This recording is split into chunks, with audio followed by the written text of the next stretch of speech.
What is up? Welcome to the Loose Cannons live, kind of slightly delayed post-game call-in show brought to you guys by Red Cap Plumbing and Air. When you guys call in, you'll be calling in on the Red Cap Plumbing and Air hotline. We got some kind of a new format for you. Well, let me give you the number first. It's 312-626-6799. It's at the top of the screen. When you're prompted, enter 99, 55, 20, 47, 40, and you'll go into the waiting room. And this is how you guys should start your call. Give me your name. Give me if you're wet or dry, and give me if you're blue cheese or ranch, and then hit us with your take, your question, whatever it may be. You want to talk shit, it's all good, go on a rant. However, I will urge you to slightly keep it, around 60 to 90 seconds so that everybody gets a fair shot and we don't have people holding up the lines. Now, with all that being said, you guys know who I am, you know who Poppy is, you know who Stank is, and I'm pretty sure you know this other dude who's joining us with what looks like a fresh haircut. It's old school. The Godfather. After a big ass real win. Godfather. The real Godfather. The real Godfather of podcast, Bucs-wise at least. Joining us after a ridiculous primetime victory against the Green Bay Packers. What's up, old school? It's great to be here. I actually was checking for the show last night and didn't catch your tweet that you were stuck in traffic because I had hopped on to Pewtercast. I was going to come on and see you guys because it was an emotional day for Bucs fans, right? The Twitter swings were crazy as you expect. After the first, 4 plays, many people had written the team off, as often happens on Bucs Twitter. I imagine it happens a lot of places. But man, it was as an old guy, it was awesome to get a win against the Packers at home. It was very emotional. It was exciting. So I'm looking forward to being here tonight. I'm glad you guys were able to have me. Thank you. Well, it's only fitting that you give us the entire night when you just hop on the other podcast. Makes sense. Well, Makes sense. I enjoy all the content everyone's producing. I gave Sammer some credit off air that I should probably give him on You air. shouldn't have done that. The production quality is fantastic. The work he does. You guys both are lucky, Poppy and Stank, to have someone on the team that can put this stuff together. On the visual side, on my buddies at Pewtercast on the audio side, Brent does a great job on the audio side, but there is a ton of art to go with this science, and you're very fortunate to have them. Thank you, man. I'm going to bring you on weekly to remind these guys exactly what they have going on. So I appreciate that. It's like having a friend come over and tell you how good your wife is, your girlfriend is. That what it reminds you every once in a while? Yeah, exactly. That's a perfect analogy. I like that a lot. Where have I heard that before? Oh, you, Sammer. Every time I bring up my wife or anybody brings up my wife. You're not allowed to touch her. Yeah, you're not allowed to touch her. I can touch her. No. Oh, yeah, I guess. You just can't go full on. You can't Platonically, Listen. sure. Yeah, platonic. Pat her Listen. on the back. We've talked a lot about my wife on this podcast, but we need to talk about your wife, who we got the pleasure of spending time with yesterday. Phenomenal woman. Have no idea how she's with you, bro. No clue. I have no idea how you look. No. Listen, Literally. I don't want to, explain how that works because I'm probably one of the best people you'll ever meet in regards to being humble. So I'm gonna continue to be humble and let it go. So hey guys, we got to try each other's meat yesterday. But It's glorious. I don't think anyone's tuned in for that. So we have old. Wait, no, here. you can't just glaze over that real quick. Glaze. Your wife tried both me and my Glaze. Christian's meat, and she My said it was better Christian's than. meat. Yeah, she said she liked ours better than she liked yours. So it's we can move on now though. That's fine. My meat's not for everybody, apparently. Anyways, listen, we have old school here. Old school. This football game yesterday kind of reminded us of some old school, NFC Central, those matchups where it was all defense and at least for the Bucs and just dominating an entire game. And when was the last time we saw a Bucs team hold an opponent to 57 total yards over 3 quarters of play? It's amazing, for quite some time, it seems like folks wanted to crown this defense had arrived because we had a lot of the pieces, right? And early on, there were misfires, even though there may have been individual talents. It never came together as a unit that could, when you needed it to, dominate, take over a game, turn the tides, or carry the team. And that's what the team was back in the late 90s and early 2000s, right? That defense, you just knew, right? On a big play on third down, Sapp or Simeon or Derek or someone's going to come up with the play. And what I'm hoping is, and I think it was Levante that made a comment in the interviews today, now that bar has been set, the trick is how do you maintain it, right? That defense yesterday, I don't think anyone had any doubt that they would pull out what they needed, right? And that's without Vita Vea. And a lot of people were glossing over that, saying, oh, well, Vita's good, but – and Nunez Rocha played his ass off, right? And that defense played his ass off. But this defense can continue to get better, get healthier. So I'm excited as a Bucs fan because, to your point, back in the day, even when we didn't get to the Super Bowl in '99, which was a great year, we didn't quite make it. You never went into a game afraid that defense was going to get beat up, right? That defense was going to issue an ass whipping. And if the offense could do its job, right, give them 13 points, the defense would win the game. This defense is getting to that point where it has an identity, except for on the other side of the ball, there's an offense that it's like a baby deer, right? The legs are starting to get steady, and at some point it's going to explode in a positive way. So as a Bucs fan right now, I think there's a lot of lucky folks because, you got a couple of years for sure of really high quality talent coming together under some pretty good leadership that continually gets questioned on their play calling after 4 play calls. Hey, Derek, we Bucs fans talk about the Bucs 49ers game where Sapp essentially took Jerry Rice and Steve Young out of the game, the one that kind of put our defense on the map, that really gave us an identity almost. That game, like, I can't remember what year it was. You maybe remember. It was 1997. It was the first year the first game they ever wore red and pewter. But doing it against a team like that, against a quarterback like that, it seemed to just help that crew, that group really believe in itself. And after the Jamel Dean pick, man, it was a different defense, different team completely. Like they smelled blood, or they tasted blood, and they really went after the Packers after that.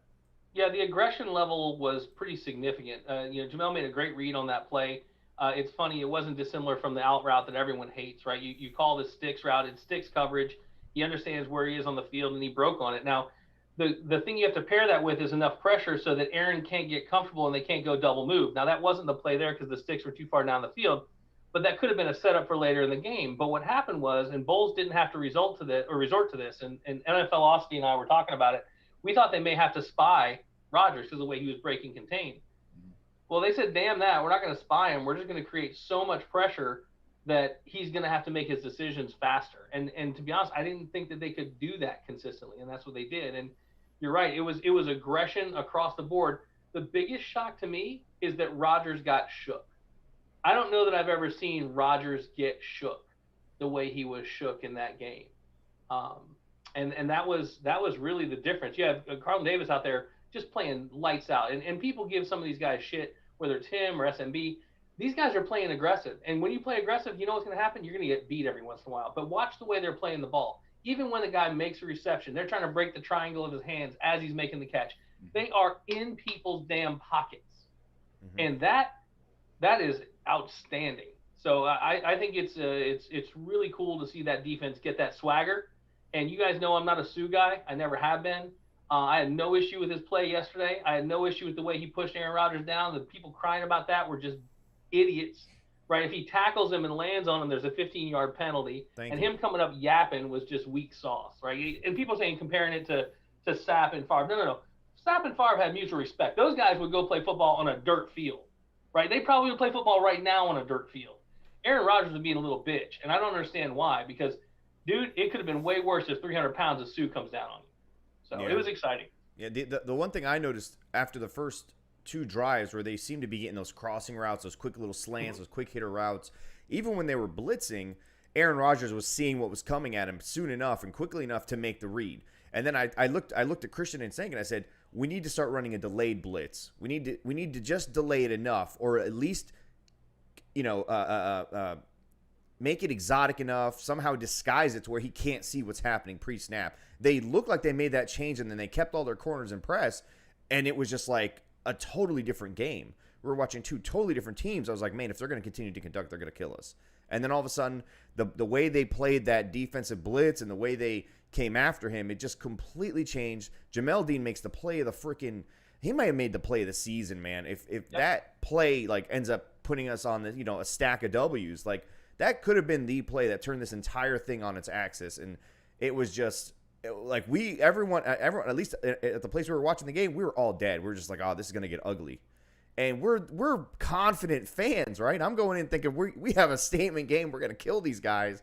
And I was like, damn, they're pretty much doing what they want here. We have 5 total yards. This is going to get ugly if something doesn't happen. And then Jamel Dean makes the play of the season, and look at that. And now we've got these young – you touched on the secondary guys, man. I mean, I don't remember a time where I was so excited for a collective group of players in one room like I am for the secondary that the Bucs have. Just all of them. All of them is one group growing together, and they're still young.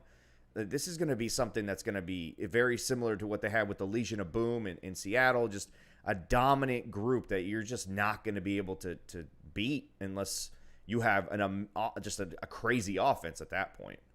Yeah, the ceiling we haven't even seen. It's very much like where Levante was early and Devin was early. You got that capability at both the corner and the safety position, and not just single deep, right? You've got a 6 or 7 person room where they can continue to improve. We didn't even mention Winfield's name. Winfield is playing lights out football right now. Mm-hmm. Absolutely lights out football. So this is a group that is going to continue to evolve and become, like, right now, when you think about the Bucs, people talk about the pass rush because Shaq Barrett led the league in sacks last year. JPP continues to play at a high IQ level. This guy does things on the football field that you just don't expect defensive linemen to do in diagnosing plays in play flow. And then you talk about the linebackers, but this secondary has every right to be discussed the same way. But Sammer, to your point about the coverage differences, one of the things that we noticed early was, they were running man beaters and the drags, like you said. But what the Bucs did to disguise that was something that a lot of fans, who I don't know that all of them really understand what they're mad about, but they use the right words. They hate zone blitzes. They hate seeing zone blitzes. Zone blitzes are really good when they pair it with what looks like press man, but it's actually press zone. So they transition that player on that crossing route and let the end drop into that flat zone. The quarterback misreads it. He reads it as man. He lays the ball out in advance, and you get either a defensive end coming in or a linebacker coming over. And that's chess. This defense is to the point where Todd Bowles can play chess with them. And that's the difference, right? You don't have to just go out and be like, fuck it, we're in. Oh, sorry. We're in cover 2. I don't know what the rules are of the show. Sorry. No rules. We don't have rules. Are none. Excellent. We're in cover 2, or we're in Tampa 2, or we're in press man. Nah, damn that. You watched Levante and Devin and that whole defense adjusting with Rodgers yesterday. Think about how complex that is for that young secondary, and they didn't miss a beat. Mm-mm. I mean, that is – and now here we are, pounding our chest, excited. We can come out next week and get run out of the building. But I don't think that's going to happen, right? I think that we're seeing that progress. The difference was down 10-0 with the Packers. This team is never too far behind, right? Every once in a while I had that feeling when Jameis was here because he would pull out some crazy shit and you'd come back from a game. But Tom Brady ain't trying to lose any damn game, right? And neither he's bringing that – when you think about the Tom attitude that people talk about, that's the attitude that I see that I like is he never thinks that the game is over at all. So I wasn't concerned early, especially when we only had 3 plays and the first quarter was about over. People were like, oh, well, shit. What are we doing on offense? We ran 3 plays. They weren't successful. That's one drive. I like that point you brought up about Tom, and I was talking to Stank this afternoon about that. Just the details, right? What the perfection that he demands. I specifically remember on an out route, on a 3-and-out that we had to Chris Godwin, who's one of the leaders on the team, who's hurt, playing banged up, and Tom's just not going to fucking have it. It's just not acceptable. You ran ladies on the route. He's going to let you fucking know it, and those are the details that makes the difference in winning and losing. That's what that's what that man is used to. And speaking on Todd Bowles, we were talking about it at my house yesterday. We're lucky to have him. Enjoying Bucs fans, because I don't know how long he'll be here. The way he's coaching that unit, there was a snap in the game. I don't even remember Sammer, Stank, where the entire Green Bay offensive line they were screaming. I don't know. Hey, check. They didn't know where the fuck the blitz was coming from. Yeah, they didn't know where the pressure was coming from. Everybody was moving. All the insane linebackers, all the outside. And you're 100% right. Everyone was moving. You're 100% right. Aaron Rodgers looked shook. At one point, I thought his eyes were watering. Like, he was about to cry, bro. I've never – like, Aaron was fucking shook. It was crazy. Brilliant performance. Game ball for fucking Coach Todd Bowles.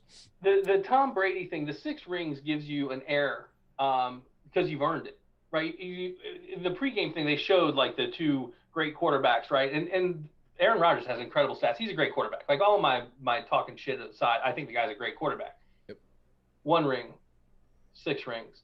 6 rings, you just shut the fuck up when Tom talks, right? Jameis quite often would yell about Mike's routes or things like this, and it's like, oh, Jameis is going off the deep end again, yelling, oh, sure, blame the receiver. he may have been right at times, or whoever their quarterback was, it's going to be Jameis. But when Tom Brady tells you you're supposed to run it at 14 and you ran it at 12, and that's why the thing was screwed up, you know what you say? It's my bad, Tom. Mm-hmm. I won't do it again, Tom. So my hope on Bowles is that Bowles stays here long enough to be the heir apparent here. I know a lot of people had sort of crowned Byron Leftwich that. I don't have anything against Byron. But there's two things with coordinators that I've said for years, which is sometimes great coordinators do not great head coaches make. Bowles will get a shot. So will Byron. The question is, will Arians be able to tell which one is the right guy to move into that other chair? God, I hope it's not Leftwich. And that's something you can only see when you work with them, you know? And I just don't know the answer. But I'm excited to have Bowles right now. That's for sure. Yeah, I fully expect Bowles to be named the assistant head coach here before the season ends. You know, it's kind of right in the Glazers playbook to do it this way and try to secure an assistant to be the next head coach. And nobody would argue that I think he's earned it. Jason Light hasn't gotten the credit he deserves for putting these young pieces together on defense and then pulling in some of the free agent additions. You know, because it wasn't that long ago that this defense looked, you know, worse than a Pop Warner team when Mike Smith was out there calling plays, and we were wondering where we were going to be able to get a secondary from. And all of a sudden we've got all these young studs on defense, all this young talent in the secondary. You know, Antoine Winfield Jr. falls to us. It's almost like a luxury pick. You know, we get a guy who just has an incredible football IQ and pedigree and seems to be playing like a veteran out there.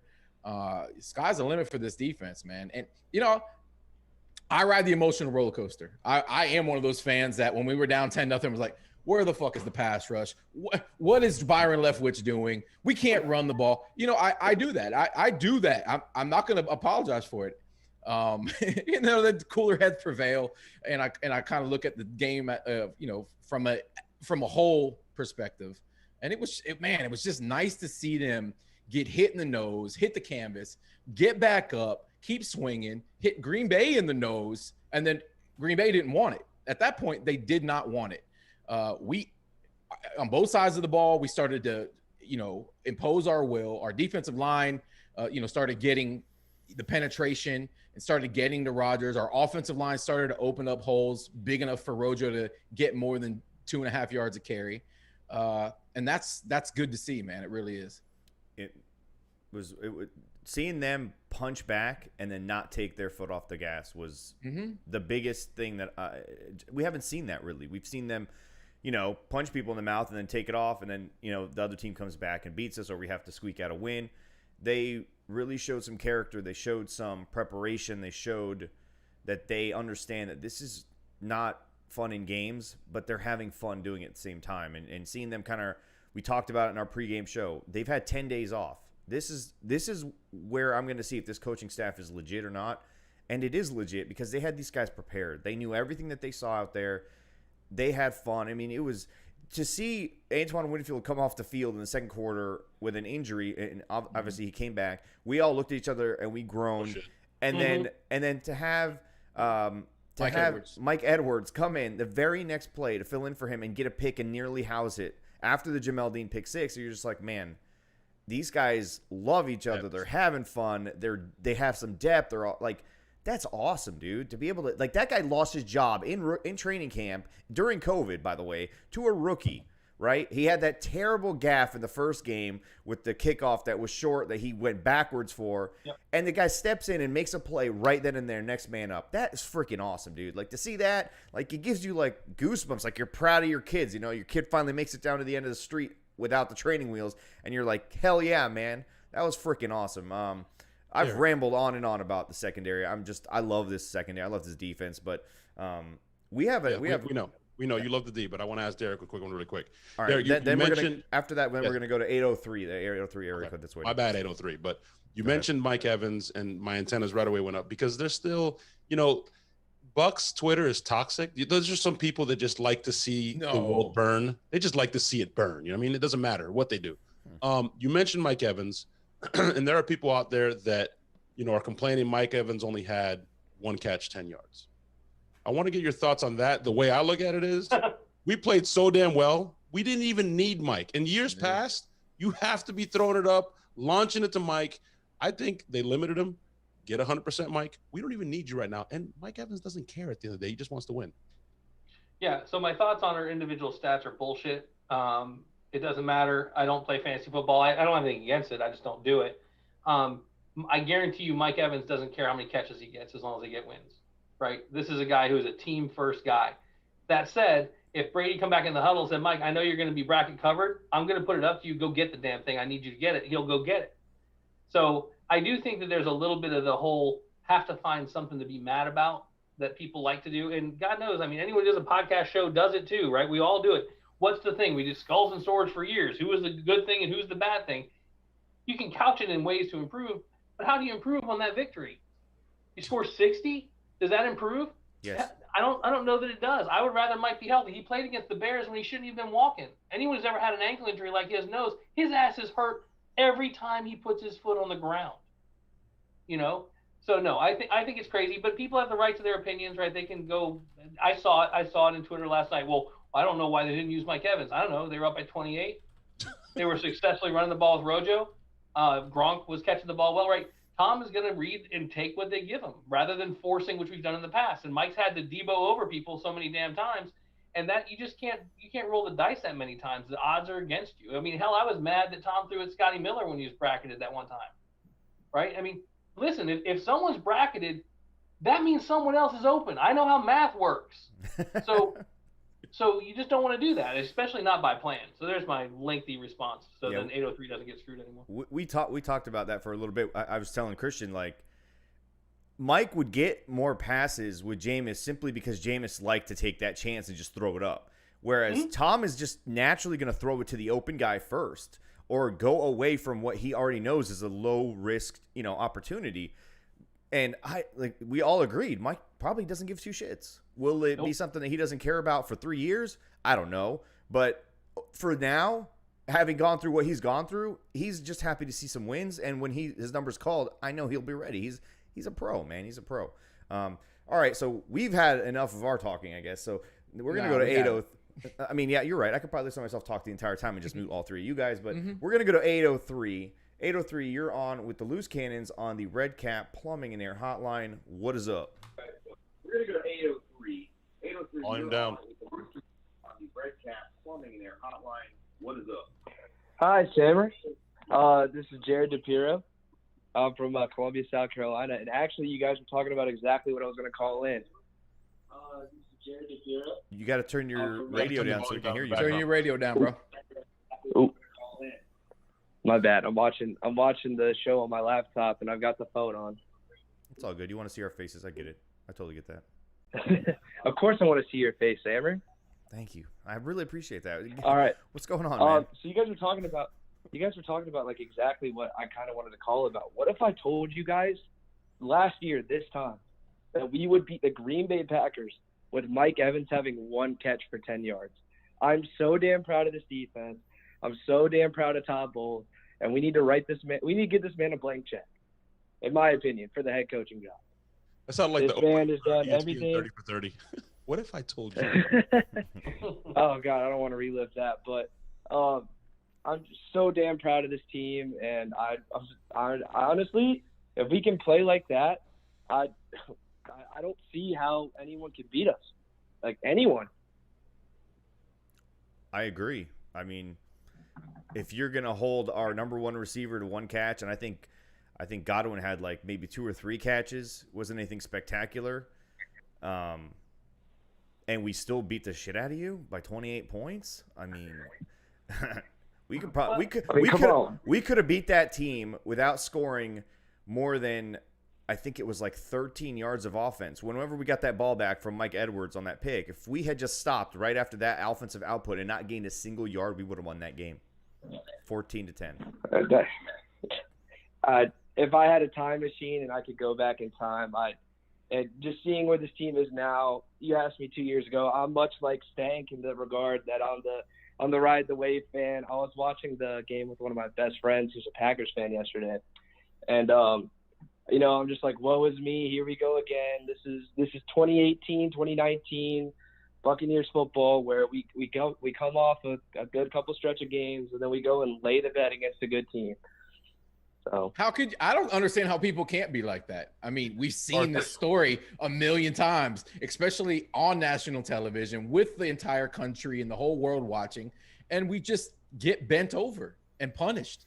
And I'm tired of it. You know what I mean? So yeah, I got a little bit, I'm a little bit shook when it comes to primetime games up against a juggernaut like Aaron Rodgers and this offense, undefeated, and it's 10-0. And we felt like it was like could have been one of those games where we were circling the drain. And then this beautiful angel, jumped the route, right? And just, it's just a thing of beauty, man. It's a thing of beauty. Me and Stank were eyes locked together. We did. In my living room. Mm-hmm. And he said, man, this is going to get ugly. I said, man, you know what? I think you're right. And I went and grabbed an adult beverage, and I came back, and we locked arms. And when Dean got that interception, everything changed. It was on. I almost knocked over your saltwater fish tank, man. I was going crazy. My weighs more than 1,000 pounds. I don't know how you would do that, but I'm ridiculously strong. My jersey got caught in your foosball table in one of the handles. I mean, I was going to destroy your entire house because of that pick six, but thankfully it didn't. Sammer went wild. His fingers went in my mouth. I don't even know what happened. It was like a crazy moment. You should have seen the look on my friend's face when Aaron Rodgers threw that pick. He knew right then and there the game changed. He was shook. And I was trying to be, a good friend. I was like, you guys are still up, like it's all right. He's a huge Aaron Rodgers fan. He just knew right then, and that's something I'm not used to as a Bucs fan. When I'm watching a game with a friend that likes another team, I'm the one who's getting laughed at because we can never show out on national television. Like, I mean, I know yesterday technically wasn't one, but there was no other game on at 4:30 except the Jets game, and who the hell was watching that? Oh, it was hyped up. It was hyped up as the game of the week. They were doing promos on it all week about the Battle of the Goats. I mean, I think it's a legit call to say that was considered prime. That was as prime time as you get for a 4 o'clock slot. And by the way, I'm glad it wasn't on CBS because CBS sucks.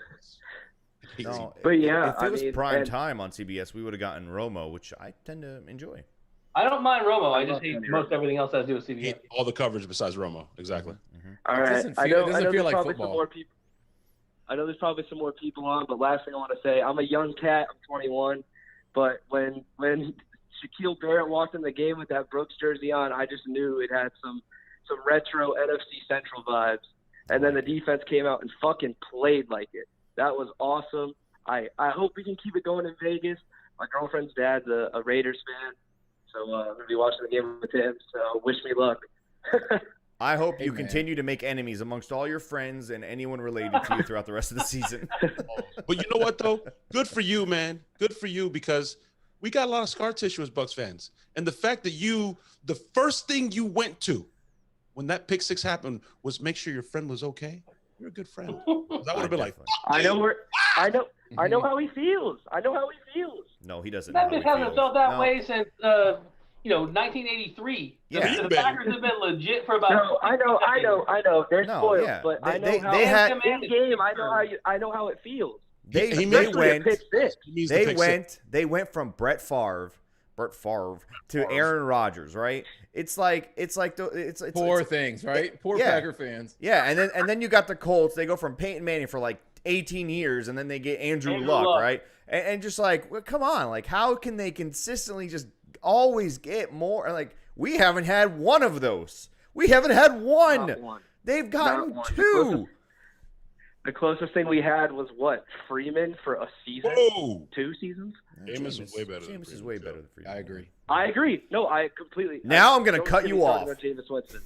Don't get me started on Jameis Winston. I could ramble for hours. Yeah, we won't. Trust me. We won't. We're not going to get you started. Don't worry. All right, man. Thanks for calling. Thank you, young Bucs fan. 21 years old, man. He hasn't really seen very much good Bucs football, has he? At 21 right now, he hasn't seen much. Period. What the hell you mean, bro? He's just like my old ass was, only on the other end of the spectrum, right? Wearing the Eckersley and Ricky Bell jersey from the Sears catalog and all that shit. And we sucked. It was terrible. We were constantly bad. But you had every once in a while you had a Leroy Selman to cheer for, or Hugh Green to cheer for, or Doug Williams. God help us if racism hadn't derailed his career in Tampa. Who knows what we'd been talking about? But damn straight. There's been big chunks of shitty football.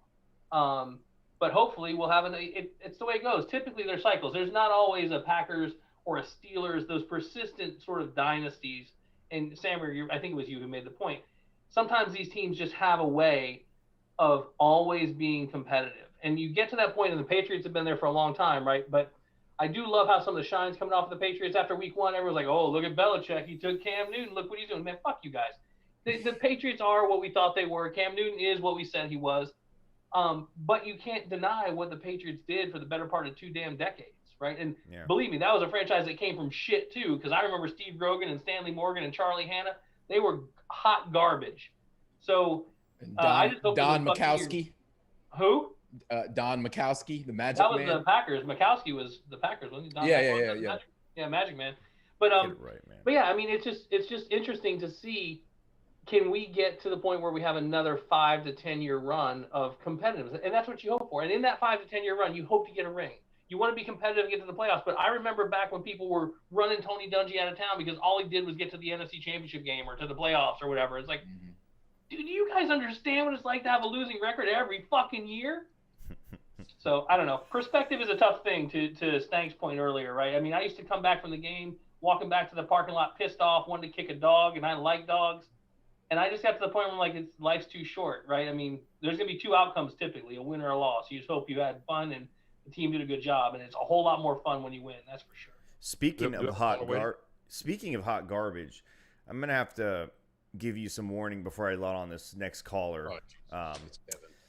This guy, we all love meat on this show. I know, Derek, you're big into smoking meat, right? This guy's a fucking vegan, this Kevin guy, right? And, you say that with a lot of malice, bro. I do not like vegans. I don't like the idea of it. Why, bro? Let him be a vegan, dude. And you know what, man? If they were cool and just humble about being vegans, but they're so veganistic. Bro, you're like alienating an entire listen to me right people. now. All veganistic. They're all veganistic. They just got to shove it down your throat. Like, you got to eat their kale all the fucking time because they're vegans. I'm so sick of that shit. With that being said, you got to feel guilty about liking chicken wings. Yeah, right? I don't care. I will eat a live cow. It could be mooing on one end while I'm biting it on the other. I don't care. Hold on 1 second, because before you bring him on, I can't believe, like, what the fuck? Derek. What? Wet wings or dry rub, blue cheese or ranch? How did we not ask him that? I thought he was Great like point. us. Oh, man. Yeah. You kind of screwed that up. I thought you were blaming me for something. I was like, I didn't fuck. No. We got to know, though. Do you wet or dry rub and blue cheese or ranch? So here's the answer to the question, and there's always caveats. Wet, typically, but I prefer dry. It's just harder for me to eat for the same reasons I discussed earlier. And blue cheese. I'm sorry. I know I'm in the minority here. No. All of us are blue cheese. This is a blue cheese. I thought you guys were a ranch club, and I didn't understand it. I was very Fuck confused by it. No, it's definitely the case. Never. But I will throw you for a loop. If I'm having wings, I don't like them coated. I'm with you guys as well. I don't like breading on my wings. Oh, we don't either. Well, Kevin eats cauliflower wings. He thinks that counts as meat. So, Kevin, welcome to the Loose Cannons. You're on the Red Cap Plumbing and Air All Meat Hotline. What is going on, Kevin? Keep it short, Kevin. What's going on? How are you? Doing Why great. you gotta come out with such aggression? What's wrong? We Well, don't think your dog. Such anger. I think your dog wants some meat, bro. Yeah, your dog is hungry. Hostility. That's a neighbor's dog. I feed my animal. Okay. That's somehow I'm walking. It's out for an evening stroll. Such hostility. You sound so Wow. calm compared to the pregame show. I agree. He came in hostile at you, Kevin. He did. That was hurtful. I'm sorry. Kevin, let me ask you before you dive into your Bucs take here. Let me ask you something really quick. Mm-hmm.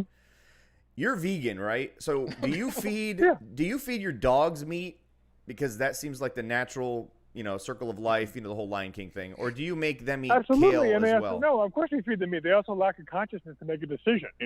They're typically attracted to meat. So I mean, hence, like on the evolutionary ladder, humans with a higher level consciousness can make a decision. We have the resources, the means to pursue a plant-based diet. Animals don't. I don't know, bro. You may have not been. I've been pretty high before, and me and my dog have had good conversations. They do have a consciousness. All right, let's bring it back to the Bucs and the Packers. Bring it back to the Bucs. Let's talk about the Bucs. So before I go any further, wait, Sam, would you listen to my voicemail? Because I thought that was a particularly good one. I did. My sister's been texting me all day. It was fantastic. You should play it for everybody else. But we're not going to go there. We're going to talk about how excited we are. And I mean, honestly, that was a perfect game. It was a professional game. They played extraordinarily well. They did exactly what they were supposed to do, and that's what they're capable of, and that's what we want to see. But Sam and I had a really nice text exchange earlier today. I want to talk a little bit about that. I'm going to be brief before I do it. Like, we've got to change the culture of this team, and and the only way we can by affecting the discourse surrounding the team. And like, honestly, and I see it enough. I remember back in April, I got into some ridiculous Facebook argument when I was still on Facebook. First of all, if you haven't deleted your Facebook account, I think you should, unless you need it for work or something like this. It's a terrible, terrible apparatus, and it's just a cesspool of ignorance. But I got into an argument with some guy on Facebook debating, the quality of Jason Light as a GM and a scout, and the guy was just abhorrently negative. I mean, just cynical and bitter and just dismissive out of hand, not looking at, and again, like, the draft is kind of a crapshoot, and really what you're looking at about a 50 to 65% success rate with some stars sprinkled in, And I honestly think the guy has been an outstanding drafter, and he built a very quality roster, really, really talented, and we're seeing that play out now. But it just kind of surrounds, like, there's this general negativity, like this discourse of defeatism around this team that's really just gross. And then I saw one exchange where, halfway through the first quarter, some guy is popping off about how Bruce Arians is a joke, he needs to be fired. And it's so weird how the fan base and a lot of members of the media, I don't want to call anyone out directly, you guys can do that if you want. I'm trying to keep it above the board, trying to stay positive. Yeah, I think we touched on that quite a bit. I mean, I'm guilty of being emotional. I think a lot of fans are, and we all have lots and lots of scar tissue as Bucs fans. I think that's where it lies for most people. And then you got those other people who just want to see the drama, live for it, want to troll people all day, will always look at the negative over the positive. And and I lived in the Bay Area for a long time, and there is nobody more arrogant than like a mid-40s Niner fan. All right? Nobody's more arrogant than a mid-40s Niners fan. Like, nobody will talk about, like, the Niner faithful. You don't understand what it means, bro. You don't understand, bro. It's like, oh, for God's sakes. One of my dearest and oldest friends, who is a lifelong college football fan, lives and breathes the gold and red, like, loves the Niners and loved them his entire life, but also understood who they were. And he said the most insightful thing to me about Bucs fans in 2006, when I was, I don't remember 2006. That was the year that the ruptured spleen year, like the year when you realize, like, maybe checking's not all that, and you really had to, this ain't going so well, Mm-hmm. But he said something that was so insightful. He said every Bucs fan is a GM, and it's very true.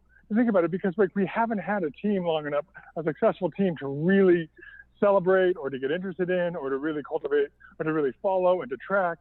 So we always become, we become sort of these armchair executives where we start pointing at, well, they did this wrong and they did that wrong. They'll never be any good if they do this. And that becomes their fandom. Like, that becomes the performative aspect of their loyalty. And it's kind of absurd, especially when we have, like, I'm sorry, but a Hall of Fame coach, several Hall of Fame players on the team, a fantastic young defense. I hope the national discourse around this team centers on that and changes that ever so slightly. Winning will do that, man. Kevin, you always come with the gift of gab, man. I love it when you call. I love it because it gets Sam all hot and bothered. You made some awesome points today, and I can't wait to try your victory hummus, because I do eat other things other than meat, and I want some hummus, man. I fuck with hummus. And we're moving beyond. We're moving beyond hummus for a protein source. Yeah, we're doing different things now. A lot of dark leafy greens. Like, honestly, kale is one of many. Turnip greens, another great opportunity. Arugula. Listen, when I see kale, if I walk in anywhere and there's kale, I immediately turn around and walk out. I just know right then and there I'm going to be miserable at whatever that event is. Oh, because you're a cultural bigot. I see. Okay. Gotcha. Because you're a cultural bigot. I see. By the way, Kevin, I don't know what you mean about armchair GMs and always being wrong. Sammer's always right. And a question for you, Stank Sammer: was there anything that was not meat at my house yesterday? No. Were there even sides? The spoons. Even the spoons I ate the chili out of, they were made from bone. Bone. Yeah, they were made from bone that came off of a lamb. I mean, that was amazing. Kevin, I had beans. It's beans in the chili. It's a Sunday night. It's a Sunday night game, and anyway, I want to get back to this because it really bothers me, and I actually presented it to the guys at Locked On Bucs because I would love to hear their take on it because there's a little bit of outsiders and they're kind of novel to it. But and again, I'm not trying to call any particular media outlet out, but there is this sort of negativity. Like when they win in spite of themselves, and they should have won by more, and it was too close for comfort, blah, blah, blah, blah, blah. And when they lose, it's sort of like, well, that's what you get. That's what we expect, and that's the Bucs. And it's not just winning that's going to have to change that. It's going to have to be something deeper. Because again, you go down 10-0 to a team like the Packers, and they're one of the supposedly one of the best teams in the league. They weren't ever that good. I don't care what anyone says. Anyway. Listen, Kevin, that stuff will change. That stuff will change when the Bucs winning a game stops feeling like a fluke. When the Bucs consistently win, then the networks on the national media, the local media can no longer pretend that it just accidentally happened. Yesterday's game is a big step towards that because nothing about yesterday was accidental or fluky. We legitimately punched that team in the mouth. So I know what you're saying, and I understand some of that negativity. There's always going to be some of that. A lot of sports media, sports radio is built on negativity because that's how people call in the shows. So it just takes a little bit of time. And eventually, if this team can continue to win and win consistently over the long haul, through different coaching staffs, through different roster changes, that's when all that kind of goes away. Because I'm sure in New England it was the same way. Or to establish a legacy as well. I mean, that's one of the things that's so interesting is that having Jason Light is first and foremost a scout. That's where his background is. He's not a football operations guy. He's not a cap guy. So he does a great job with it. I'll freely admit that. But he started as a scout, and that's why he's developed and found. I mean. You look at that secondary, Jamal Dean suffered injuries. They still knew, okay, he's going to get over there. He's going to be fantastic. Sean Murphy bumping out of Eastern Michigan, I mean, these great players who we get really excited about. One of the things I love about Carmen Vitale is she always goes back to talking about the characters that are on the team and the character of the team. It's just an interesting take, And I think, if you're going to be a journalist, objectivity should be your goal always. And I feel like Greg Allman, to praise somebody, I will say, really strives for that objectivity and brings it back to that, Yeah. He's a friend of the show. He's definitely it's a great guy. But there are others one of our favorites. Yeah, and I think that, please understand, that underlines my passion. I've loved this team for 35, 40 years. It's like when you say things like that, my God, I'm old. I don't know if you guys ever do that. I realized I've been friends with one of my we grew up. I've been friends with my friend Lauda for 35 years. I realized that the other day, good God, it's a long time. Anyway. But you've rooted for them for so long, and you just get so frustrated and angry. I'm really glad that Jake Arians is out there being like, "Excuse me, our coaching staff is a joke. What are you talking about?" I mean, I'm glad that people are kind of held accountable to the nonsense they spew. Because it's the same thing you get with with online. It will all change, Kevin. Kevin, it will all change. We will win games. This will change, man. Just take a deep breath. Go eat some kale chips or whatever the fuck you eat, and appreciate the call, Kevin. Enjoy You're this welcome. win. Hold on. Okay, let me finish. No, you got your time. You got your time, bro. Honest, Kevin, we can't do this. We love you. Kevin is a huge fan of the show. I think he loves us so much, and he's an awesome fan, though. No joke. But we have. He needs some meat. Right, Derek? He needs a little meat in his life, bro. So fun fact, I actually eat plant-based during the week. Oh, yeah, you told me that. I was like, wait, what? How to get kicked off my show. We're gonna go to 678 number now. Welcome to the Loose Cannons here on the Red Cap Plumbing and Air Hotline. What's up? Southside, we roll on choppers. The Bucs defense held it down. The Bucs defense held it down. This your boy driving through the ATL, the Loose Cannon reporter checking in.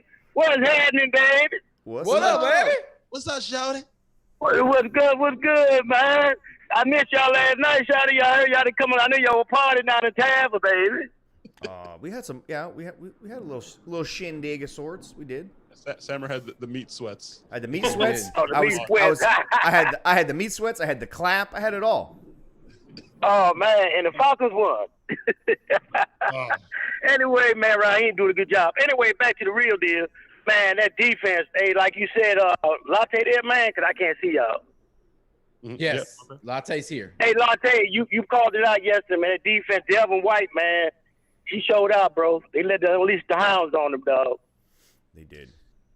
He did. He Yeah, came. can y'all hear He me, came man? to play yesterday. He Literally- was shot out of a cannon. I said he needed to he needed to hit somebody in the mouth early and set the tone, and he shot And- to that fucking hole and blew up Aaron Jones. I was like, holy shit, that's what I was talking I know. I saw your face on the screen. I said, that damn latte motherfucker. That he knew what he was talking about. Go ahead, assistant Yeah. coach. He did. Nah, bro. Them damn Bucks, man. God, man, I'm happy, man. I've been a Bucks fan since 1976. So I was glad to see the old battle. I don't know that much of Battle of the Bay, but shit.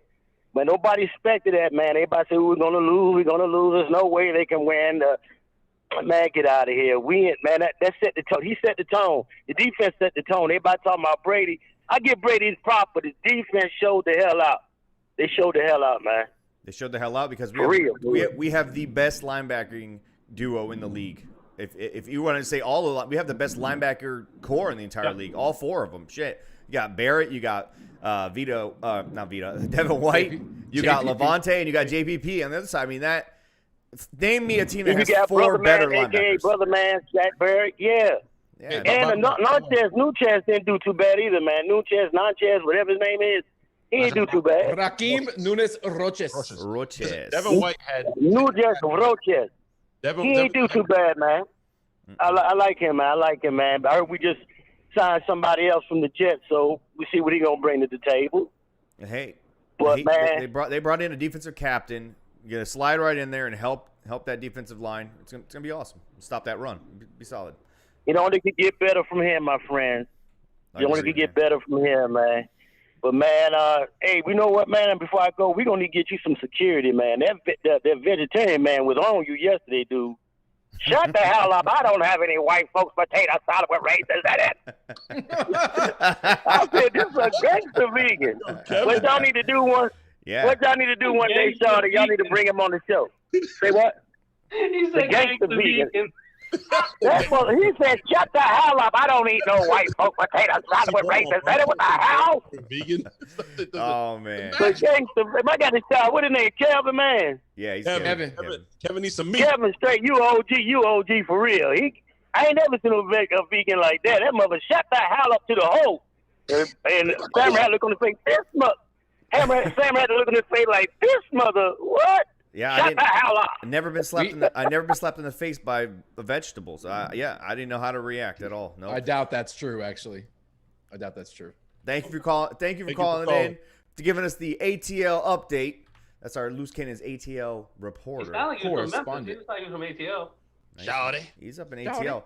We got. Listen, guys. Go ahead. Devin White had 10 tackles yesterday, Derek. Mhm. 9 solo and a sack, and he wasn't the best fucking linebacker on the team. What the man. fuck? Dude, Levante David was everywhere, bro. They were both everywhere. To be honest, they were the reason the Packers couldn't really establish identity on offense is because they couldn't run the ball because they couldn't block Levante and White. They were just shooting through and stopping the running backs in the backfield on basically every freaking play. I mean, between the two of them, they had 5 tackles for losses. I mean, not blocking them, like, remember we talked about a pregame about how we're gonna miss Vita Vea because he clogs up the run, and that's really his main job and purpose. They can run free because of him. But They played amazing without him.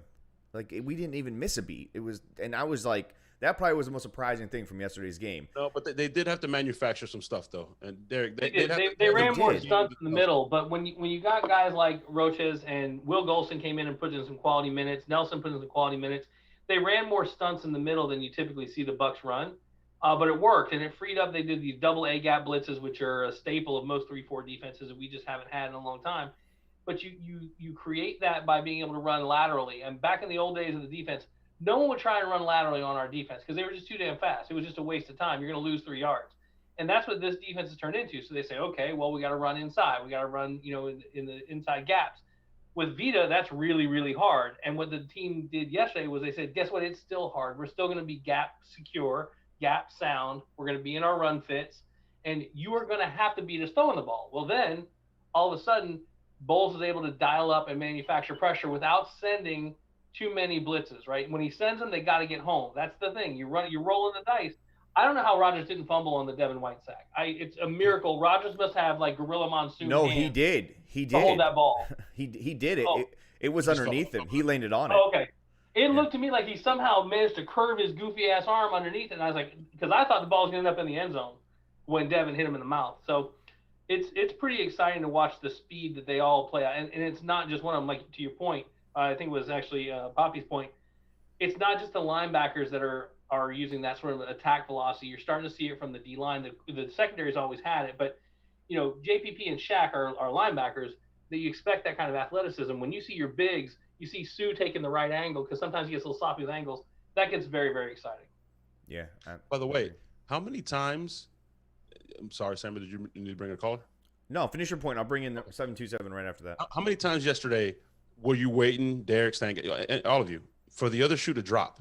There were plenty of times where I'm holding my breath and Aaron Rodgers holding the ball there, where we didn't get home, where they didn't send pressure, and he ended up having to throw it away or the pressure of getting there. And Stank would look at me, he's like, dude, that was a coverage. I mean, they were tight on the back end, bro. They just they did not allow them to get open. He had to basically break contain and pull a Jameis and like on that 3rd and 18, he made a great play. His receiver found, got open, but you can't ask your secondary to cover for 7 seconds. That kind of stuff is going to happen at times. But outside of that, he just didn't have a whole lot of success. Covered, I haven't seen all 22, but I'm sure coverage downfield was tight because Aaron's not the type to, miss guys when they're wide open. So I mean, it was one of those things. Hats off to the young secondary, man. We talk about complementary football with Jake a few times that he's been on the show where they, the 3 components of our team play together. But in this game, we saw complementary football between the 3 parts of the defense. We saw the linemen and in the pass rush work in unison with the secondary and the coverage. Whereas, if we're not getting the pressure, we got your back. And then if you are getting the pressure, you got our back. But so it worked out really well to where if we weren't getting home, he still had nowhere to go. I don't remember a time aside maybe against the Bears when they had Urlacher and they made it to the Super Bowl, where I've seen Aaron Rodgers just like his eyes were looking everywhere. He was unsure of himself. He didn't know how much time he had in the pocket. He didn't know about all the chaos around him. I don't think I've ever really seen him look like that. These guys are human. These guys are human. You start turning the ball over, you're going to start questioning yourself. I don't care if you are Aaron Rodgers. We had a quarterback here for years, who turned the ball over in chunks like that. So we did. Josh Freeman? I think we did. I don't know. It's been a while, man. It's been a long season, off season. And but I think so. All right. Well, on that note, we're going to bring in 727. You're on the Loose Cannons. What's up? Total domination. The defense pulled Aaron Rodgers apart. I haven't seen him look that confused as an extra on Game of Thrones. The first time I saw a dragon. What's up, guys? How's it going? I don't know anything about that show. I love the Game of Thrones reference just because Sammer looks as confused as Aaron Rodgers did when you said Game of Thrones and dragon. What's your name? Where you calling from? Wet or dry? Blue cheese or ranch? I have no idea who I'm talking to right now. Yeah. Who are you? I need identity. This is Ren. I'm from St. Petersburg. Oh, it's Ren. Oh, Ren. What's up, Ren? Yeah. I wouldn't let you on. Yeah. Sounds way younger on this show. Sounds way younger, right? Yeah. Yeah. All right. Do you want my wing take or not? Yes. Yes. All right. As any true wing connoisseur, it would be wet. It has to be vinegar-based hot sauce. That's just the way it is. Blue cheese or ranch, I'm kind of divided on that because they're both made with the same base. You put dill in one, it's ranch. You put blue cheese chunks in the other one, it's blue cheese. It's the same exact thing. So I'm a blue cheese guy, but I don't understand why you can't like both. Like if you don't like ranch, then use the. If you don't like ranch, then you don't like dill. That's the dumbest analogy I've ever heard. Listen, if you put a pack of Kool-Aid in water, it becomes Kool-Aid. If you put a tea bag in water, it becomes tea. They're not the same thing because they both have water in it, Ren. Thank you. That was a great right. analogy. Yeah, a chemical reaction is the exact same thing as a sour cream or buttermilk-based dressing. You got me. What I want to know is, hey, you can't like both. Does a dog have a soul, Ren? Answer that question. You had to be listening earlier. Yeah, okay. You had to be listening earlier. Right? Yeah. Speaking, no. All right, what's your win Which, take? by the way, I can't, when I'm sitting on hold, I can't hear the show, so I have no idea what you guys are talking about. When did that change? You used to be able to hear what was going on. What the fuck, Sammer? I thought you Is this could. amateur hour, dude? But he's also complaining because first of all, he's calling from like an actual like landline. So Dial up. And two, he doesn't even have like internet on his phone. So I don't even know how he's watching the show to begin with. Yeah, he was rotary dialing in anyway. He's got that one where you got to hold it up like this and then put the other one on your Like he that called kind of Shirley. sound. Hey Shirley, patch me in. Hey, she, I'm trying to get into the loose cannon. She, I want to get my take on the Green Bay Packers. She, I grab a heard from the cigar, paper boy earlier pull up a today, the Loose chair. Cannons are gonna have a show. Grab a cigar, pull up a chair. I'm gonna give them my take. She. What's up, Bren? Give us some Packer take. You know that was good, Red. You know that was good. I think this, obviously it's a signature win. You can't really deny that or get around it. It was just a really good day for Bucs fans all around. And what of all the accolades that have been, sort of put on all these different players, from last night and today already. Like, no one has said a word about Tristan Wirfs, and I think that's great. Like, we've already expected excellence from this kid, and now he's delivering week after week after week. And here's a question, because I can't really think of one, but I haven't spent too much time on it. Like, what first-round draft pick has ever had a better start, like first 6 games, first half of the season, than Tristan Wirfs has? Cadillac Williams. Kenyatta Walker. Cadillac. No, but from the offensive line, Cadillac went to the Hall of Fame. Nobody here. That's for sure. Kenyatta Walker. What are you talking about? Yeah, Kenyatta had a blazing start to his career here in Tampa. Absolutely. You're right. Amazing.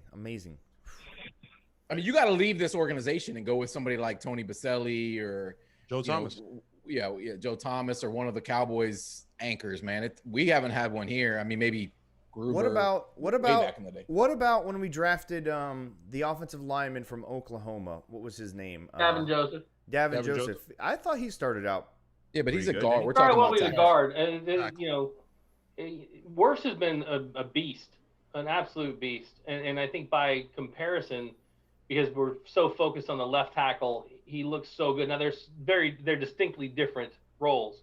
He has rookie. He has set it and forget it.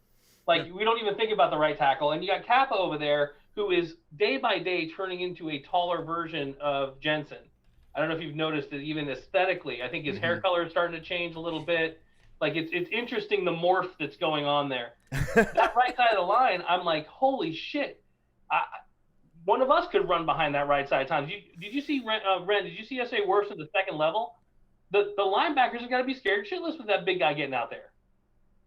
I didn't. You know what? I'm following my own question, victim of my own question. I didn't watch Wirfs at all. Like, I barely even noticed him. I just remember, like, I saw a tweet today about him. I'm like, oh yeah, like, he was supposed to be going up, or he did go up against, those 2 guys from Green Bay that both had double-digit sacks last year. And, it was like 0 pressures, no sacks given up, no penalties, but that's true for the entire offensive line. For this week, but it just stuck with me that it's just like you said, to set it and forget it. But I know that it's his run blocking is sort of why he was drafted there, and we're gonna have to coach him up on speed rushers to the outside.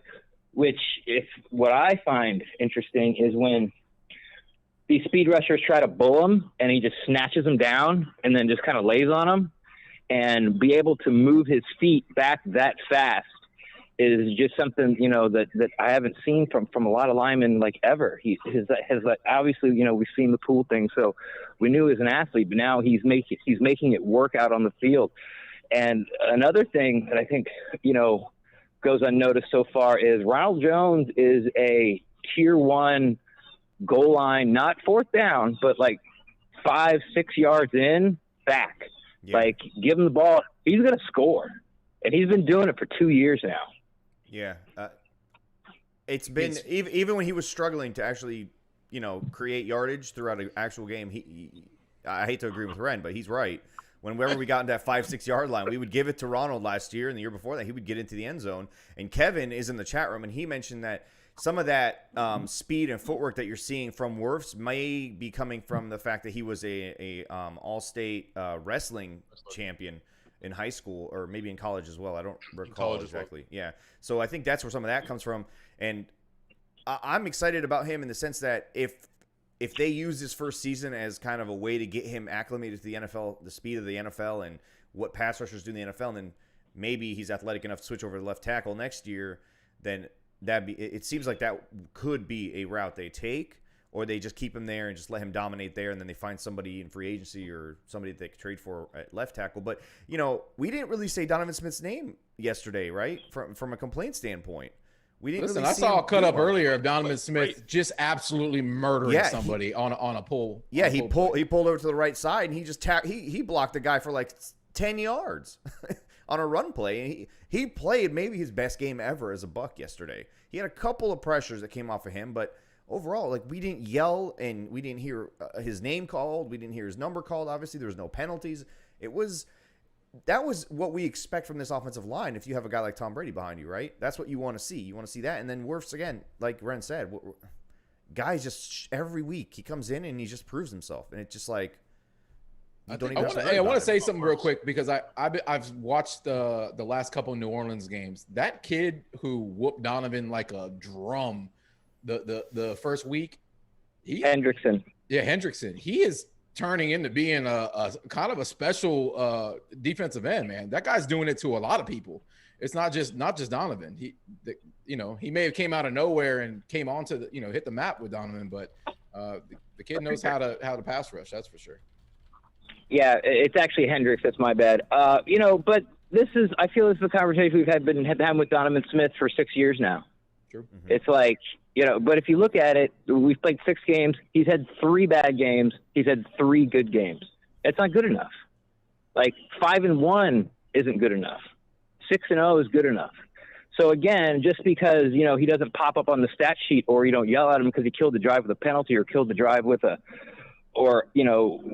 sack, or, got a touchdown called back because of holding, like that's the low bar. He did his job yesterday. Nothing more, nothing less. Okay, maybe he made a couple of pancake blocks, but it's year 6 and he's still the same guy because he's 3-3 for the year. And I'm not even sure if he has the type of game he had yesterday for the rest of the season that I'm comfortable with keeping him. Like, I think offensive tackle, right or left, is definitely on the table round 1 for the Bucs. Hey, Derek, what's your take on Donovan Smith? I gotta hear it. You've been around coaching. You've obviously followed the Bucs for your whole life. What is this guy? So Donovan's got all the talent in the world.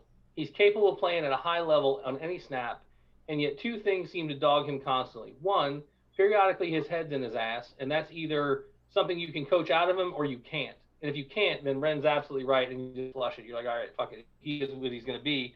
Because sometimes when he gets beat, he's beaten so badly, his technique is so bad, and that's not the way he knows how to play. So it's not about, can he do it physically? Does he understand it intellectually? Is he capable athletically? All 3 of those things are true, which leaves you with, it is a choice for him not to do it. Right? And so that falls on the player and on the coach. So if you determine after this run of time you can't get him to play every play the way he's capable of playing, then you gotta cash out on it. The other problem he had historically, which I used to lament constantly, is he has a college clock. He had a short clock, and that was murder for Jameis, because Jameis extended plays all the time, right? And so after second 3.5, Donovan was like, my job's done. Fuck it, I'm out. And that's not the way it works. The thing about Donovan that always, I think, holds him in is the best ability is availability. The guy just doesn't get hurt. And even with the way he plays, he's so much better than any other option that we have. And to be honest, and this will probably raise the ire of some Bucs fans, better than most other teams have at left tackle at the second string spot, right? It's just not that easy. I know some people say tackles are tackles, right? Left or right doesn't matter. My experience says that's not true, but I don't disagree with the point that has been made, which is Wirfs is playing so well, you've got to look at it. You go get, I've said it for years, best big back guys available. Probably if they played basketball because they got fast feet. But I don't think you can pay him what you're paying him to play at the level he's playing now. He's good enough for now, but it's like a quote from Starship Troopers. You got the job until I find someone better to replace you, or you die until I find someone better to replace you. Right? He's upgradable. I got one for Derek and Ren, because, although you're the elder statesman, Derek, you look phenomenal. You're in great shape. Oh, thank you. We don't know how old Ren actually is, though. Ren could be older. Ren could be older, but we don't. I don't know for sure. Either way. What? You guys don't know if Ren is older than It's Derek? for Derek and Ren. Hold on. Ren is clearly older than he's older than everybody I know. Okay. You guys have been watching Bucs football for a long time, clearly. When was the last time you saw a game with 0 penalties? I don't think it's ever happened. 0. I don't ever remember it happening. I heard someone say it happened in '83, but I don't know if that's true. I didn't go check it. But to answer your question fairly, and then I'll let Ren answer, I don't remember any time where that has happened. Yeah, same. I mean, it's such an oddball stat that, yeah, it's like Derek said, there was these tweets out by Scott Smith and Carmen that has happened since '83. I think Allman might have even started that. And, those are 3 people that don't get stuff wrong. But what I liked most about it was the bounce back from such the horrific penalty-ridden game in Chicago to this one. Even if, they got like 1 or 2 or 3 or 4, that's what I was looking for. And I really didn't mind if the Bucs lost this game. It was the way that they lost it. If they lost it like they did against Chicago, then it would have been, everything would have been pandemonium, and Bucs Twitter would have been an uproar, and Bucs fandom would have been, okay, this is terrible. But if we, say it was 34-33 and the Packers drive down and kick like a 50-yarder as time expires, I was okay with that because they're a really good team and we're still building and we're still learning. But so I was very pleased to see the complete, you can't turn around 180 degrees more than you did from the Thursday night game to this game. And then I'm sure you guys talked about it, as Bucs fans, you're kind of you don't really want to be jump on board and be here we go, because we've seen good performances followed up by bad performances, and then the bad performances become the trend again, and the good performance just becomes an outlier. I don't think it's true with this team, but I'm still not going to be tweeting that kind of stuff out either. But yeah, I can't tell you when any team in any sport in any genre played a game that didn't have any penalties in it. The follow-up I have is, and Derek, you either, or you Ren, or any Sam or Stank, you can say it's fucking stupid. Stop with the mystical creature stuff. Is that the Brady effect? Because we all know everybody keeps saying coaching, and the coach and make them run gassers. They're fucking professionals. We addressed that in the pregame, right? These are grown-ass men. They've been doing it since Pop Warner. Not to fucking have pre-snap penalties. It's mental. It's fucking ridiculous. They're professionals. So is that the Brady effect? Because it's not like BA didn't make them run gassers. Is that I don't want to let them down? Is that Derek? Is that the look? No, I think Donovan what the fuck, bro? Is that the ash doing that he gave him? I think it's you. players. No, you said anybody. I think it's players. You said anybody. I think it's players looking at themselves in the mirror, obviously having their asses chewed out, 10 days to kind of think about it, but looking at themselves in the mirror and holding themselves accountable and having pride. You don't want to look the way they looked penalty-wise on national TV, in that Chicago game. And that's embarrassing. If you came into my, workplace and I designed a car wrap for you and it ends up being for a truck and it doesn't fit your car after I've already printed it all and you've got a 2-day window to get it all done and it all just blows up in my face, that's embarrassing for me, right? I'm going to work harder to make sure that doesn't happen again. And I think that's really what it is. That whole Tom Brady effect, although it's a thing, I don't think it's as much a thing as the media likes to portray it as. Yes, does he raise the standard around him? Yeah. Does he make you work harder? Yes, because he's going to get on you too. But sometimes it's still got to come from you. You've got to take that accountability and pride. There's been plenty of bad players who played with Tom Brady, and they've just gone away. It's not I'll tell you what is different, though, Sammer. I'll tell you what is different. When something happens here in Tampa now, it's national news. It's everywhere, yeah. And when Brady's walking off the field, chewing out the offensive line, everybody, kids you went to high school with know about that now. That's embarrassing. They should be embarrassed, by the way, but it's embarrassing and everybody's talking about it and everybody knows about it. So if the Brady effect is just pressure, not just from Brady, but from the outside world now, you're under magnifying glasses, and you better get your shit together. If the Brady effect is real, kind of going back to what we were talking about with Donovan, why isn't Donovan Smith feeling the Brady effect yet? He should be the one, because going into the season, we all kind of hoped that Brady would would magically, sprinkle his fairy dust on him, and he'd become this consistent guy and actually be motivated every single play, every single snap. I don't know. I'll let Brent answer, then I'll follow it up. Sure. It's the Brady effect, and it's hard for me because I'm sort of like a fact guy, Like, I don't put much stock in the Bible because you can't prove anything. And I thought was the Brady effect the second half of the was the Brady effect the second half of the Chargers game? I mean, I thought that was the Brady effect. Was the Brady effect going on the road and playing in Mile High and getting a win that, other Buck teams would have lost? I thought that was the Brady effect. If the Brady effect was real, then how did Chicago even happen? So you can't take it from, ignore it for the 3 wins and then ignore it for the loss, and then they come back and have their best performance of the season. Also now, it's because of Tom Brady.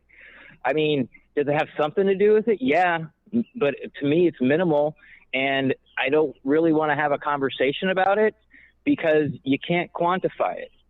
You can't convince me otherwise because, you can't. There's nothing you can point to. 1 + 2, 1 + 2 doesn't equal 3 because, it's all variables. Wow. I mean, I don't know if anybody else was listening to that, but I'm not sure about the math, but I think I follow most of what he's saying. It falls into 5 degrees off the uniform argument for me. And I know that goes against the superstitious nature of most sports fans. But at some point, a team of professionals determines that they're there for the one reason that most of them are, which is to win a championship. There are very few of these guys that are putting their bodies on the line every time that don't give a shit, right? It's a myth. It's like the welfare queens of the Reagan era, which have been disproved plenty of times. Fuck anyone who disagrees. So these guys at some point will hold themselves accountable because, like you said, the coach can't make them run gasser. Shiano's shit from college doesn't work, and that shit doesn't work in college now anymore either. It works in high school. In so much as players like Brady come in and that level of execution and professionalism and consistency, it's him or Levante David or Dominican Sue or whoever it ends up being, that will raise, rising tide rises all ships. Now, the other thing I want to caution us against is penalties, because that's just not true. Pre-snap penalties, great point. Procedure penalties, great point. Any dead ball penalty that you can control, those are the ones, there should be a separate stat. I can't decide when a ref's going to call pass interference. I can't decide when a ref's going to call a hold because there's a hold in every fucking play. But I can figure out what the fucking snap count is, right? I can know when I'm supposed to be on the line or off the line as a receiver. I can know when I'm supposed to turn up field in motion. That's the dynamic I think we have to look at. And it's about, business ready for business. Are these guys on the game plan? Do they understand what they're doing? Are they 100% focused? And I think if you raise that bar for penalties, it raises it across the gameplay as well and stops guys like Donovan Smith from seeing the butterfly and not paying attention and getting just beat around the edge because he's certainly capable of a kick step.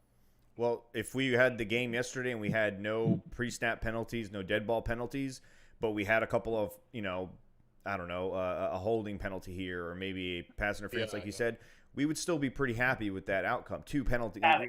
We're talking about 10 penalties, 115 yards, and half of those coming because our offensive line doesn't know what's going on or our defensive line is jumping off sides, stuff like that. I feel like that's unacceptable no matter who is your quarterback, right? There is no Tom Brady effect for that. You just shouldn't be fucking doing that. Has lost how many games this year? What?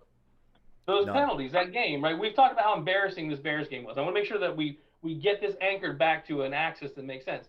The Bears weren't some slappies, right? And we can make fun of Nick Foles all we want. This is a team that's playing good-ass football. It's a good defensive line, right?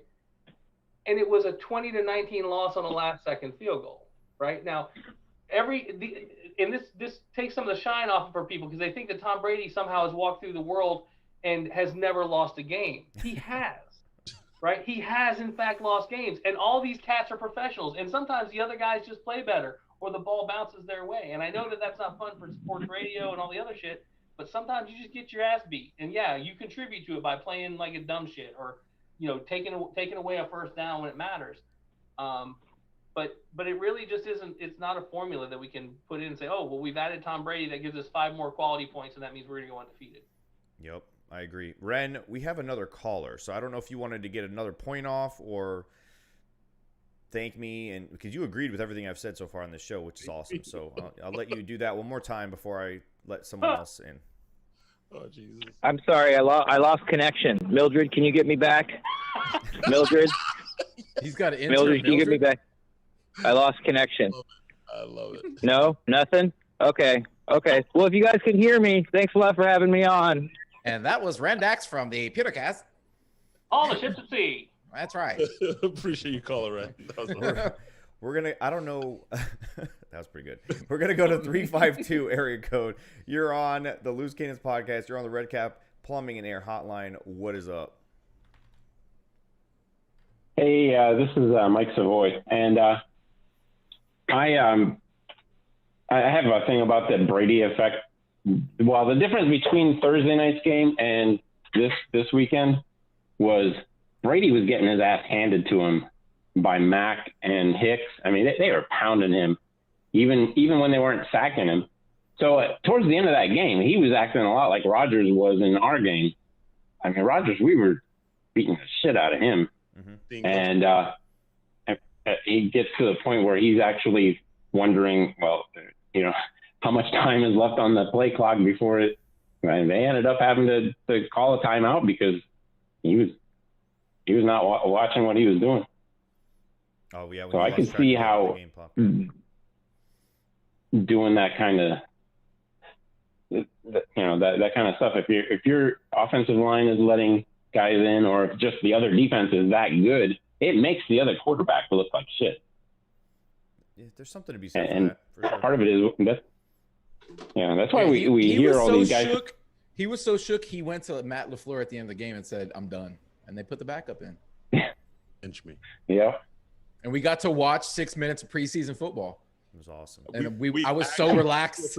I was so relaxed. I was like, oh, I don't have to stress and actually watch the Bucs play. It was the greatest 6 minutes of football or 4 minutes of football we've had all year. I don't know if he went to LaFleur and told him to take him out. I think LaFleur took him out after Devin White absolutely destroyed him on that sack. And LaFleur's like, yeah, we're not going to win this game. Yo, Rodgers, hit the bench. See ya.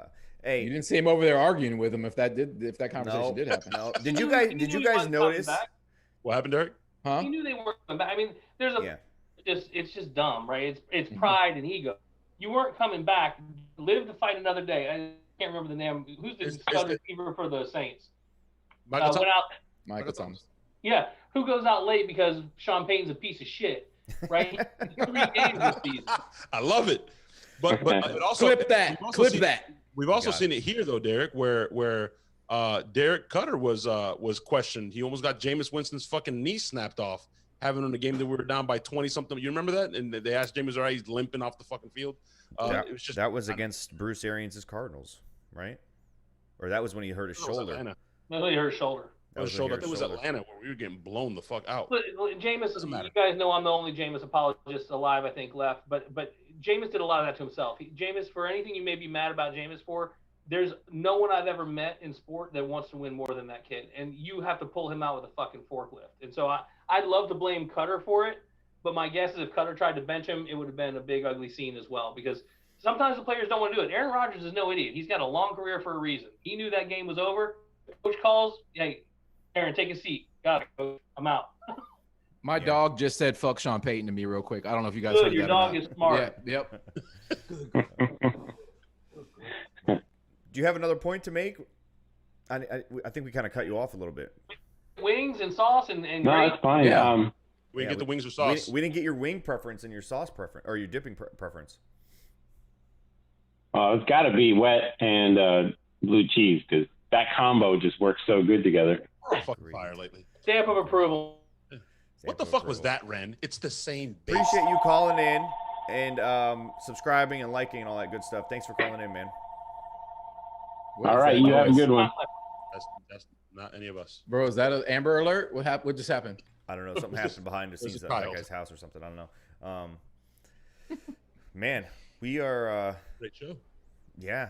I want to thank everybody who's tuned in on YouTube, Twitter, on Facebook, in the chat room. You guys have been very, very talkative.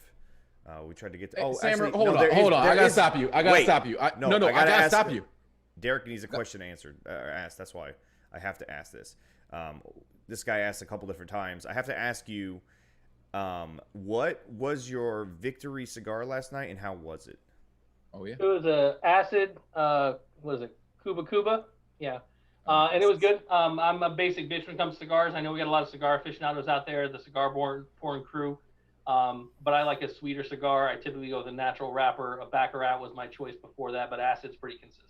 And it was great. Everything about it was fantastic, as was the steak that I cooked and the baked potato that I made for a victory meal with hardcore carnivore black seasoning for anyone keeping track. I like it. Acid cigars, got a little sugar on the tip. A little bit. Yep, a little bit. Samer, since you want to ignore this beautiful T-shirt right here, forgot. You're right. Okay. Shout out to Manscaped, who sent us, and you guys have heard us kind of joke about it, but right here I got the ball deodorant, and I would put it on if Derek wasn't here, I would apply this live on stream, and I got some more ball refreshing stuff. That's actually the toner. That's actually the toner. Get it right. I'm sorry, the toner. Because I want my balls toned. Okay. You should see how smooth my balls are. They turn it on. It has a flashlight, so you can actually see. Okay. Down in the yeah. For those LED light. For those of you who don't know yet, we are sponsored by Manscaped.com. I don't know if you guys are not familiar with it, especially the dudes, you guys are missing out. They have some amazing products, like full-on line of products that any man would need, not just for your balls, although that is their main focus. And we have our own discount code, which actually you can apply to their already discounted packages. So you can get their top-of-the-line package, which is usually $200-something. You can get it for like $81 after you've applied their package discount, and then you add on the discount of use the code BABYOIL. It'll take another 20% off, and you get free shipping. It's a great gift. Christmas is kind of coming up. You should just get it for yourself. One of their packages comes with an automatic renewal of $14.99 every 3 months, where they send you out new blades and everything. I love their products. Having been shaving my balls for, I don't know, since I was in high school, I have some terrible stories of how it could go terribly, terribly awry, and their products alleviate that fear for me, and my balls are safe and smooth, and they smell amazing. I'm a barber. I know good shit. It's good shit. It's got nick safe technology. You will never nick your balls. I'm a professional. Take it from me. I went to the ER one time. I cut my balls so bad when I was trying to shave them, bro. Wow. I actually lost so much blood.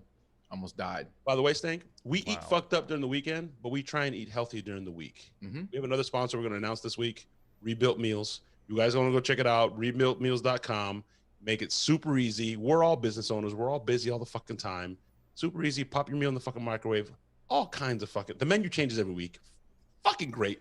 The code is Baby Oil. It's live too. It's live as well if you guys want to try it out. Do they have a vegan option? They do. Oh. Yes, they do. Yes, they do. I have one of their vegan meals in my refrigerator. And the key here is they deliver statewide, guys. So I'm in Sarasota, and they deliver to my house. I get the meals every week. Not just that, guys, but I told Samer, and the three of us are very big on that. I'm sure Derek as well. It's Tampa. It's homegrown. This guy started out in Tampa.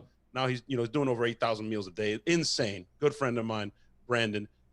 Rebuiltmeals.com. Code is Baby Oil. 15% off lifetime for all your meals every week. We're going to talk about it more, go into detail. Me and Stank did a little video. We're going to put it on fucking Twitter and shit. It's phenomenal food. His wife is super picky. My wife is super picky. We know wives are picky. They love the food. They fucking love it. And for those of you who don't already know, we have a Victory Monday t-shirt on loosecannonsmerch.com. I'm so stoked about this win. There's a discount code on there. They get free shipping on anything on the store. Discount code is grilled cheese with a space in between them. Use grilled cheese. Get anything on loosecannonsmerch.com. Can you send Derek our favorite shirt? Derek, you need to get this shirt. We're going to send it to you. It's on us, bro. It's I'm the best at being humble. Oh, I love it. And it's signed by Samer. Yeah, signed by Samer. I'm a huge fan of wordplay like that. My father used to say, never ever make infinitive statements, which Derek, tell us about what the Buck really matters. Yes, Buck.com. Yeah, before we end this Victory Monday post-game show. Only Hall of Fame. Yeah. Give us some information. I want to send a shout out to Cheryl. You guys may know her as Spent. She's our founder and executive director of the charity, which continues to go strong, even though the podcast petered out after, I think, 15 years.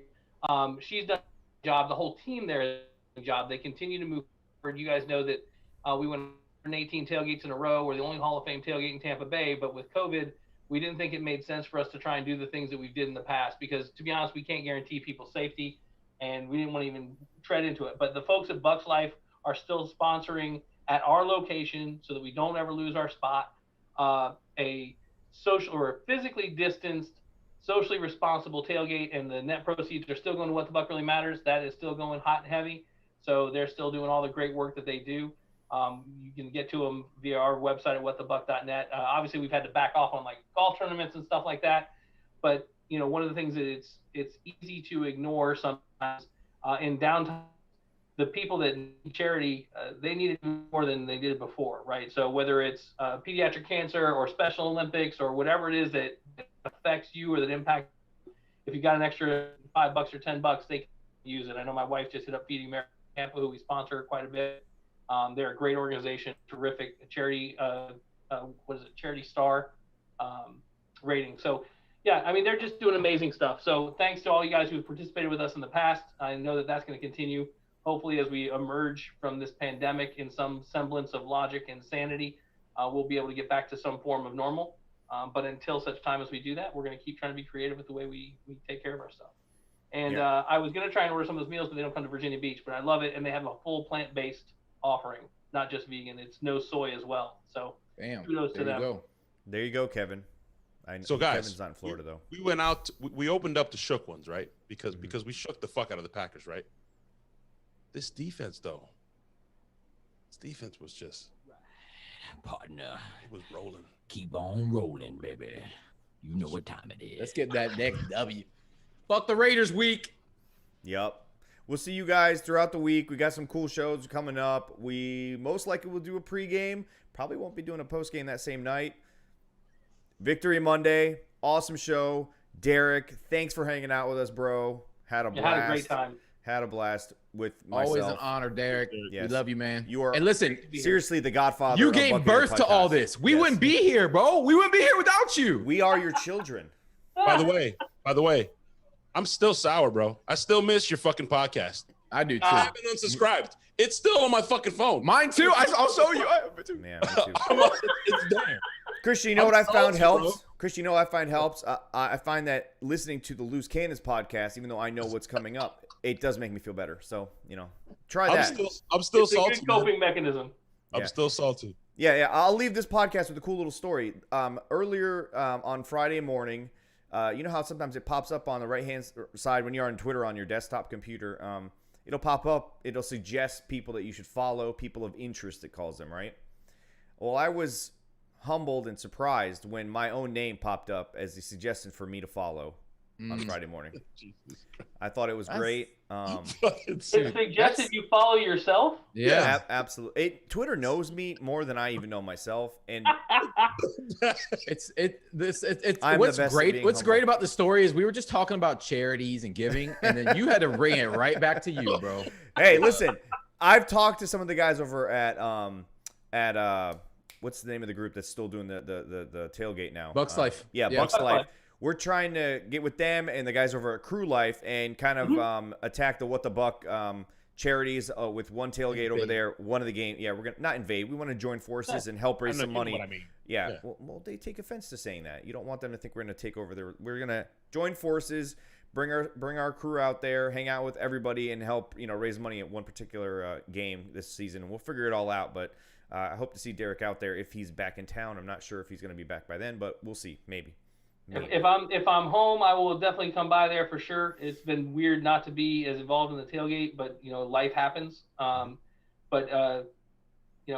really appreciate all the collaboration that goes on between this crew at Bucs Life and Crew Life, and there's a bunch of these groups.